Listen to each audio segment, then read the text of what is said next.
On a rainy evening along a quiet stretch of road, a struggling single mom named Emily pulled over to help a stranger with a broken-down luxury car. She had no idea the man standing before her, soaked and frustrated, was Ryan Maxwell, a secretive millionaire with a past as mysterious as his fortune. With grease on her hands and compassion in her heart, Emily fixed his engine like it was just another chore in her chaotic life. But what Ryan noticed next stopped him cold. Not her kindness, not her skill, but the simple gold ring still on her finger. That one small detail unlocked a chain of questions, emotions, and buried truths neither of them were prepared to face. As fate pulled them closer, Emily found herself caught between a man she barely knew and a past she never fully understood. She thought she was just helping someone in need, but what she didn't know was that this stranger had already crossed paths with her destiny, long before their cars ever did. The rain didn't just fall, it poured, like the sky had been holding back for too long and finally decided to let it all out. The windshield wipers on Emily Harper's worn-out sedan squeaked and groaned, barely keeping up with the downpour. It had been a long day, the kind that felt endless.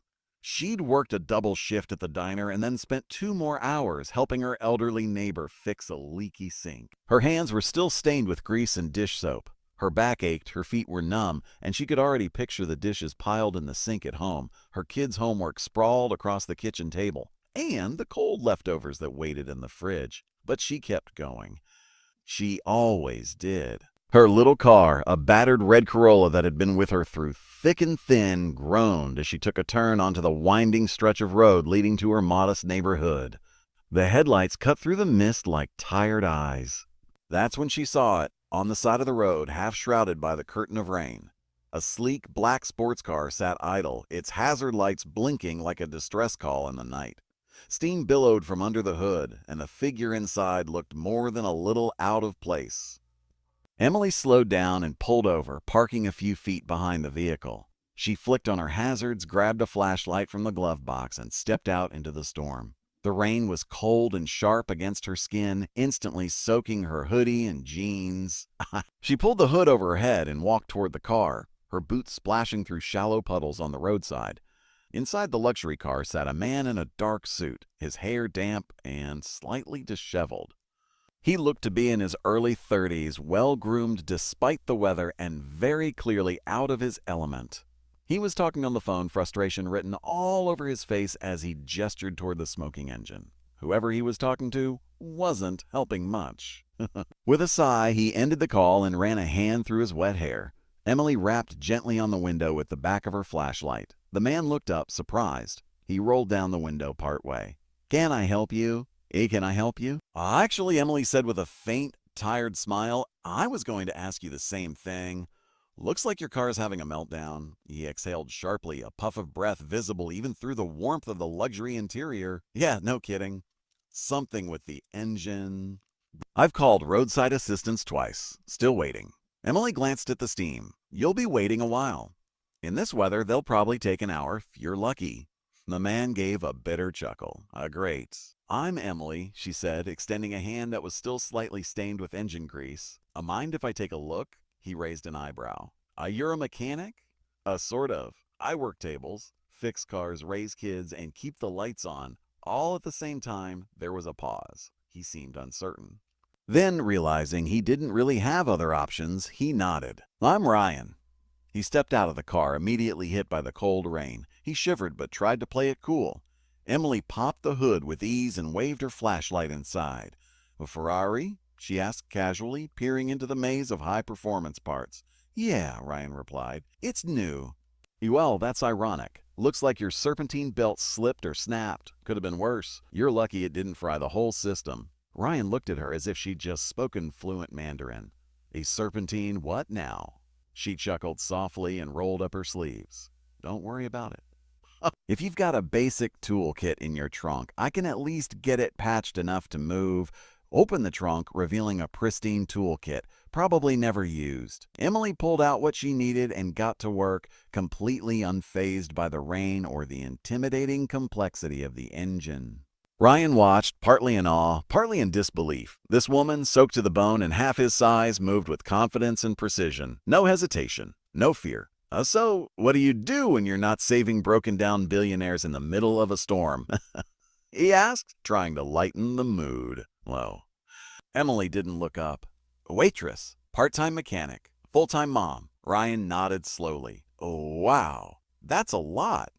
"Life doesn't wait for anyone," she replied simply. "You just learned to juggle." In less than 20 minutes, she had the engine patched well enough to idle. She closed the hood and wiped her hands on a rag she kept in her back pocket. "There, that'll get you off the road and maybe to a shop, preferably one that doesn't charge you half a house payment." Ryan was stunned. "Oh, you're incredible. Seriously, can I at least pay you? Buy you dinner?"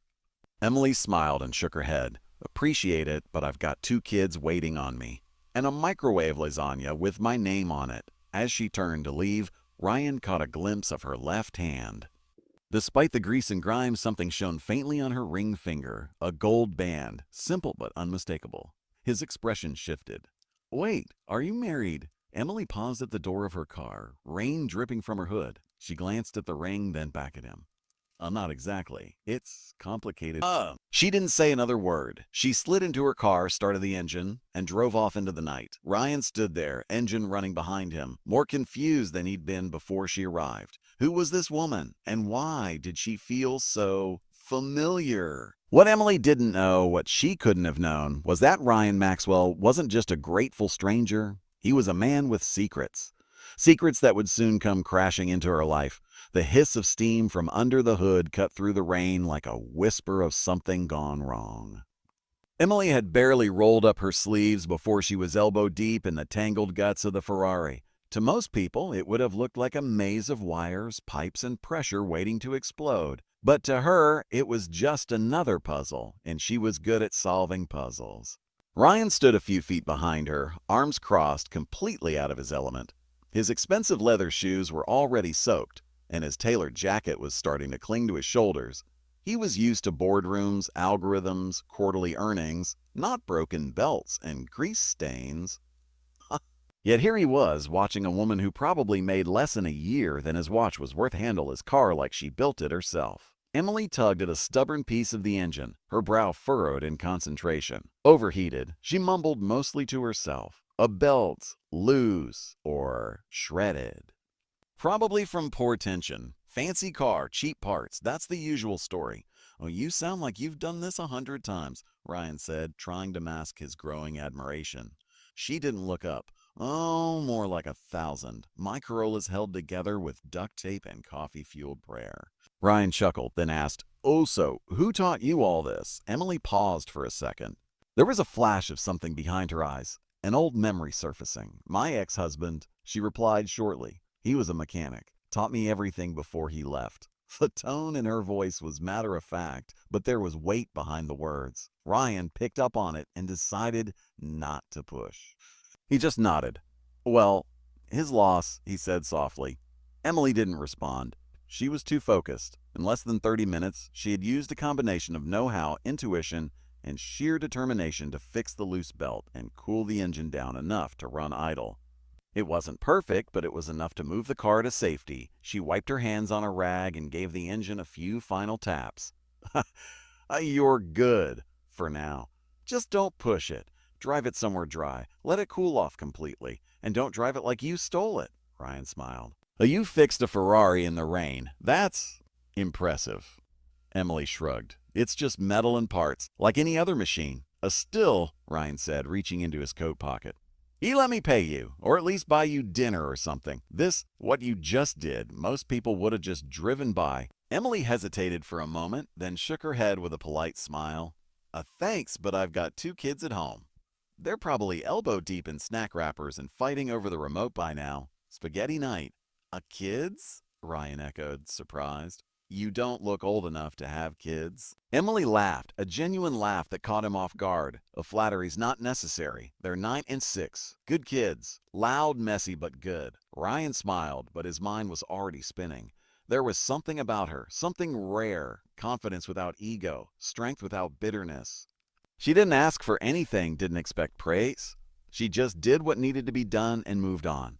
That kind of energy wasn't something he encountered often, but especially not in his world. Emily turned to leave and opened the door to her beat-up red car. The interior light flicked on just long enough for Ryan to notice something on her hand. It was subtle, but the flash of gold was unmistakable. A ring. He froze for a second, frowning slightly. Married? He hadn't asked, but somehow the thought hadn't occurred to him.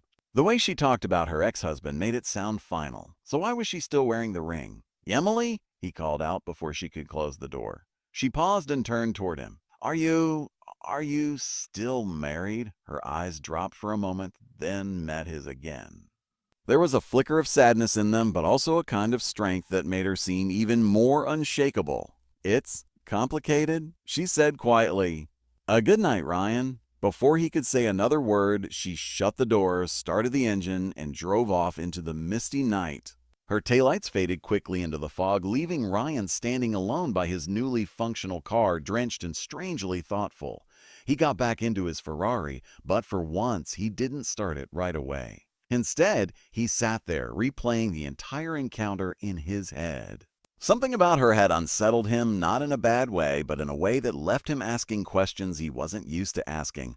She was different, and he didn't know why, but he wanted to see her again. Not because she fixed his car, not because he felt like he owed her, but because something in her felt familiar. Or maybe it was the ring. Something about that ring. Ryan didn't believe in fate. He believed in algorithms, data, control.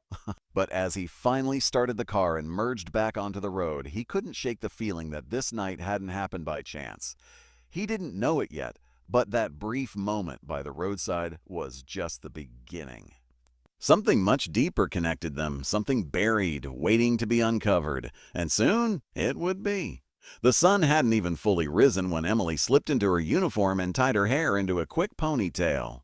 The smell of burnt coffee and fryer oil clung to the old diner like a second skin. It was the kind of place that had seen decades come and go, its chrome finishes dulled by time, its checkered floors scuffed by the weight of working-class lives. Emily had worked there for 2 years. She didn't love it, but it was steady, and steady meant rent got paid and food stayed on the table. She pushed through the front door and was greeted by the familiar jingle of the bell above it.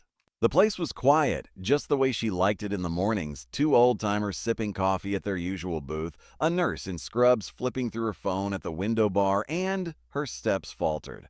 At the counter, sipping from a porcelain mug like he belonged there, was Ryan Maxwell. Dry, crisp, out of place in his tailored jacket and polished shoes.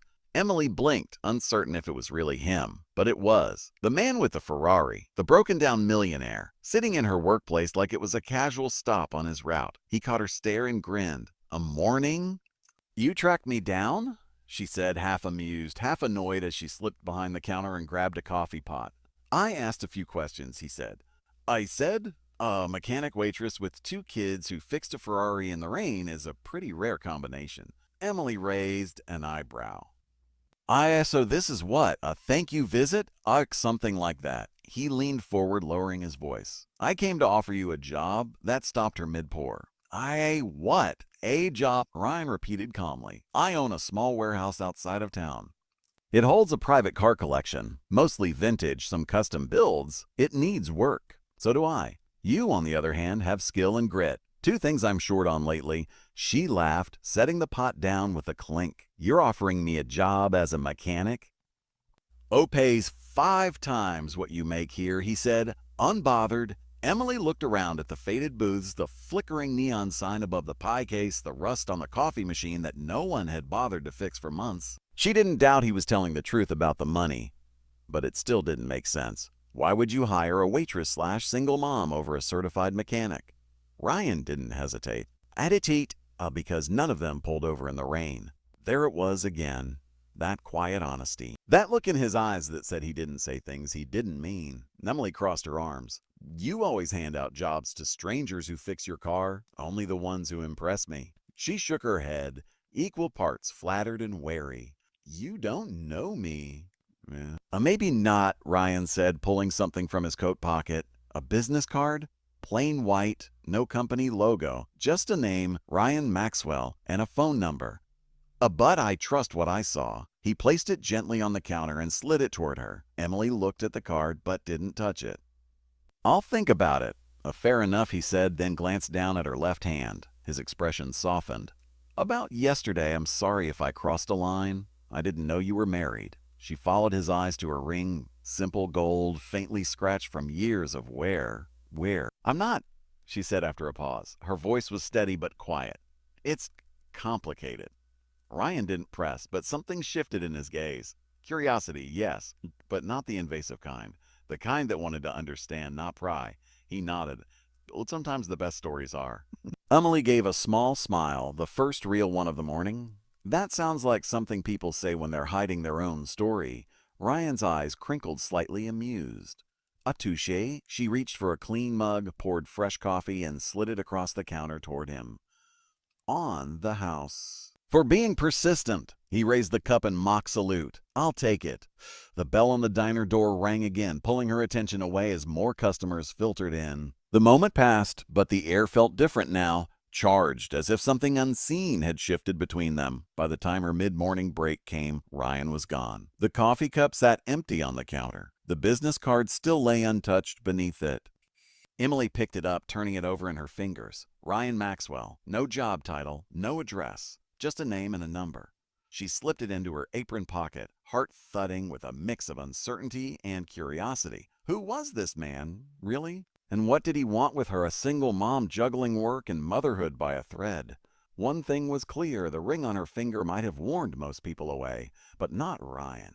If anything, it had only made him more interested. That night, the house was quiet. The kids had finally gone to bed. After their usual battle of bedtime stories, missing socks, and a one more cup of water demands, and Emily found herself standing in front of the bathroom mirror, still in her diner uniform, her hair coming undone, a soft ache in her feet.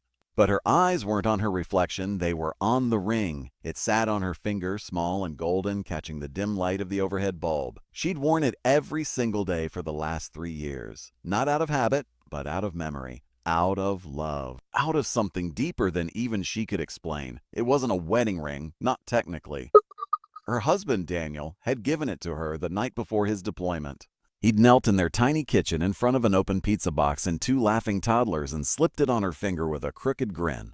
No diamonds. No ceremony, he'd whispered. Just this. Just us. Emily had laughed and cried at the same time. They hadn't even signed the papers yet, but it hadn't mattered. That moment was real, raw. A promise forged not in gold, but in trust. He never made it back. She received the knock on the door 8 months later. Folded flags, apologies in... A name engraved on a memorial wall in a city she had never visited. The ring had stayed on ever since. For a long time, it had been her armor, keeping everyone at a distance, shielding her from questions she didn't want to answer. It told the world she was taken, even if by a ghost. It reminded her what love used to feel like, pure, fearless, whole. But tonight, for the first time in years, she wondered if it was time to let it go. The next morning, Emily stood outside the diner with her phone in hand. Ryan's business card felt heavier than usual, like it had soaked up all her hesitation. She stared at the number, thumb hovering over the call button. Then she tapped. It rang once, then twice. A Maxwell came the voice on the other end. Emily hesitated. It's Emily. A beat of silence. Then relief. Ludty. Hey, I didn't think I'd hear from you so soon. I thought about your offer, she said, steadying her voice. I'm in. I'll take the job. What followed was the kind of change Emily had never dared to expect. Her mornings no longer started with diner grease and cheap coffee. Instead, she spent her days in a pristine garage surrounded by classic cars, Mustangs, Jaguars, old Cadillacs that hummed like they had stories to tell.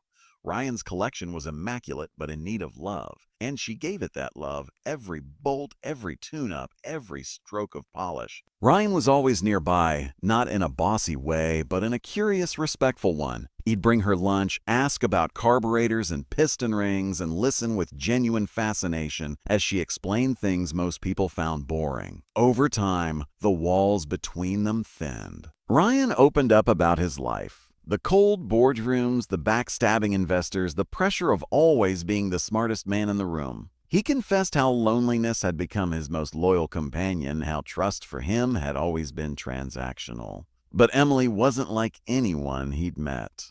She didn't want anything from him. She didn't fawn over his wealth or his status. She challenged him, laughed with him, and treated him like a person, not a brand. In return, Emily found herself opening up too. She talked about raising 2 kids alone, about fixing engines with one hand while holding a baby bottle in the other, about pretending to be brave when the bills piled up and her heart cracked in the quiet hours after midnight. She shared her fears, her guilt, her stubborn pride, and he listened. Every word. One evening, Ryan showed up at her place unannounced with a pizza and a smile. The kids adored him. He had a knack for silly jokes and building Lego castles faster than her son could knock them down. He let her daughter paint his fingernails pink, pretended it was the latest fashion, and helped them with math homework like it was a boardroom deal. For a moment, it felt normal. Normal. Like a family. After the kids had gone to bed, they sat on the porch with leftover slices and a soft breeze curling around them.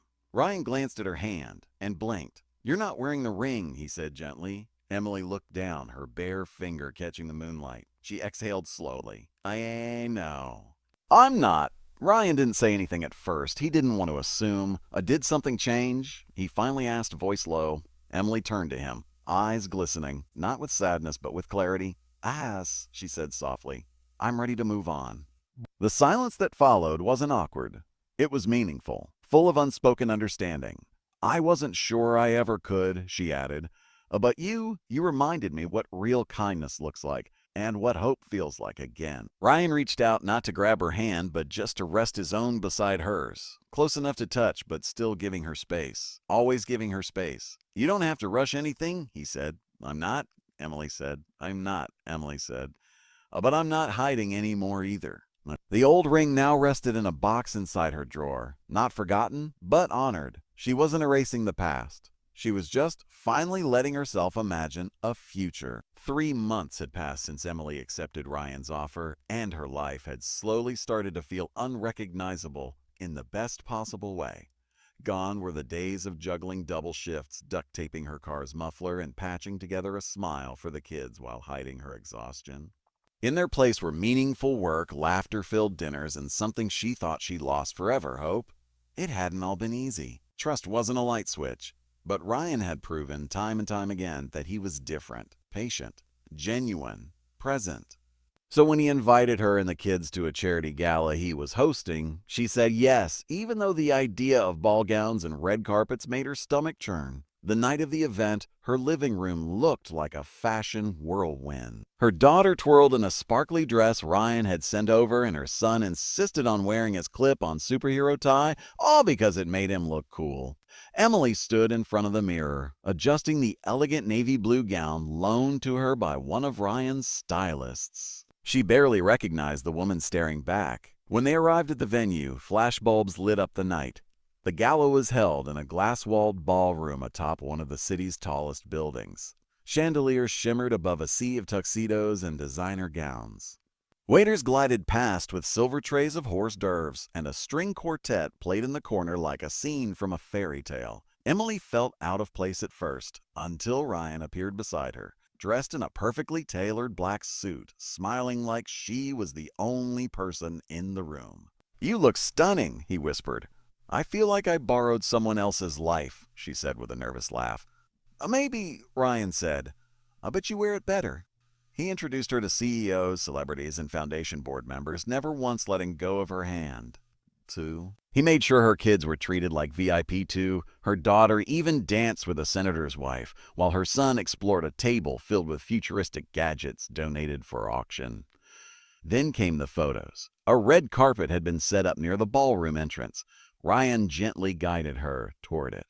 "Just one picture," he said with a grin. They stood together, his hand resting lightly on her back. The cameras flashed furiously, and then from the crowd a voice rang out. "Ryan, who's the mystery woman? Are you finally dating someone?" Ryan didn't hesitate. He looked down at Emily, his eyes tender and sure. "No," he said, loud enough for everyone to hear. "I'm finally loving someone." For a moment, the world seemed to hold its breath. Then the crowd erupted. Camera shutters clicked like a thunderstorm. Whispers swept across the room. Reporters huddled in corners, tweeting and texting, and within minutes her phone buzzed with notifications she hadn't even seen coming. Emily's face flushed with a strange mix of pride and panic. They left soon after. Ryan, ever the gentleman, helped her gather the kids, wrapped his coat around her shoulders, and drove them back to her home. The air in the car was quiet, peaceful, the kind of stillness that only follows something magical. But magic doesn't always last. As they pulled into the driveway, Emily stepped out to check the mailbox like she always did, still half floating on cloud nine. Among the usual stack of junk mail and a late utility bill was a small, unmarked envelope. No name, no return address. Curious, she opened it. Inside was a folded note written in blocky, anonymous print. "You don't know me, but I know him. Be careful who you trust. A friend." Emily frowned. Tucked behind the note was a photograph. She unfolded it with trembling hands. The image was grainy but clear enough. Two men stood shoulder to shoulder, laughing in front of what looked like a military base. One of them was unmistakably Ryan Younger, but still him. And the other, Emily's breath caught in her throat. It was Daniel, her late husband. The photo slipped from her fingers and fluttered to the ground like a fallen leaf. She backed away a step, knees weakening as the impossible reality crashed into her. Ryan, Daniel, together. How? When? Why? She turned back toward the house where Ryan stood at the door with her daughter on his hip, both of them smiling. But to Emily, everything looked different now. The man she had slowly started to fall for had known the man she had never stopped loving, and he never told her. Was it a coincidence? An omission? Or something worse? A storm of questions flooded her mind, drowning the warmth of the evening in a chill of uncertainty. Her heart pounded, and not from love this time, but from fear, confusion, and the sickening feeling that something important had been hidden. She bent to pick up the photo, staring at it again as if willing it to change. But it didn't. It stayed the same, unmoving, unforgiving. Ryan Maxwell wasn't just a stranger who needed her help that rainy night. He was somehow connected to the life she thought was long buried. And now, Emily had no choice. She had to uncover the truth, no matter how much it hurt. To be continued. Emily stood frozen on her front porch, the letter shaking in her hand. How did Ryan know her husband? Why had he never mentioned it? Her mind raced with questions, each one darker than the last. Just when she thought she could trust again, the past pulled her back in like a storm cloud swallowing the sun. Was Ryan really who he said he was? Or had he come into her life with a hidden agenda? One thing was certain. Emily had to uncover the truth, not just for herself, but for her kids. And this time, she wouldn't wait for the answers to come to her. She'd go looking. The quiet roadside moment that brought them together was only the beginning of a much deeper, more dangerous connection. If you enjoyed this emotional and suspenseful story, don't forget to like, comment, and subscribe for more powerful tales like this one. What do you think Ryan is hiding? Could he be linked to Emily's husband? Or is it all a misunderstanding? Let us know your theories below, and stay tuned for part 2, where secrets will be revealed and trust will be tested in ways no one saw coming. Thanks for watching Hidden Realities, where every story has more than one truth. Turn on notifications so you don't miss what happens next.